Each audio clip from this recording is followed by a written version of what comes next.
இமயமலை பகுதி நிலநடுக்கங்கள் ஏற்பட அதிக வாய்ப்புள்ள பகுதியாக உள்ளது என்று மத்திய புவியியல் அமைச்சகம் நாடாளுமன்றத்தில் தெரிவித்துள்ளது.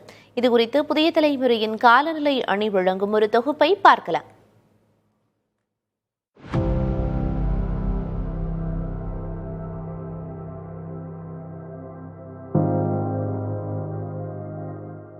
அடுத்த 10 ஆண்டுகளில் இமயமலை பகுதியில் ரிக்டர் அளவுகோலில் 7ற்கும் அதிகமான சக்தி வாய்ந்த நிலநடுக்கங்கள் ஏற்பட வாய்ப்புள்ளதாக மத்திய புவியியல் அமைச்சகம் நாடாளுமன்றத்தில் எச்சரித்துள்ளது.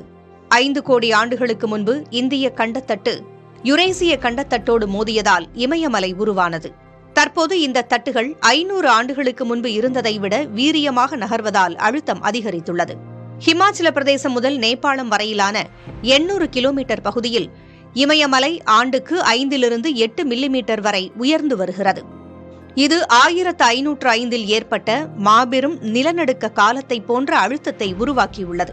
குறிப்பாக 2033 முதல் 2036 வரை 8.8 ரிக்டர் அளவு வரையிலான நிலநடுக்கங்கள் ஏற்பட வாய்ப்புள்ளதாக இந்திய மற்றும் அமெரிக்க ஆய்வுகள் தெரிவிக்கின்றன. இதனால் காஷ்மீர் முதல் அருணாச்சல பிரதேசம் வரை வசிக்கும் சுமார் 5 கோடி மக்கள் பாதிக்கப்படலாம். எனவே இப்பகுதி மண்டலம் 6, அதாவது அதிதீவிர நிலநடுக்க மண்டலம் என்று வகைப்படுத்தப்பட்டுள்ளது. நிலநடுக்கம் மட்டுமின்றி பனிப்பாறைகள் உருகுதல் மற்றும் திடீர் வெள்ளப்பெருக்கு ஏற்பட்டு ஒட்டுமொத்த தெற்காசியாவின் காலநிலையே இதனால் மாறக்கூடும் என்று நிபுணர்கள் எச்சரிக்கின்றனர்.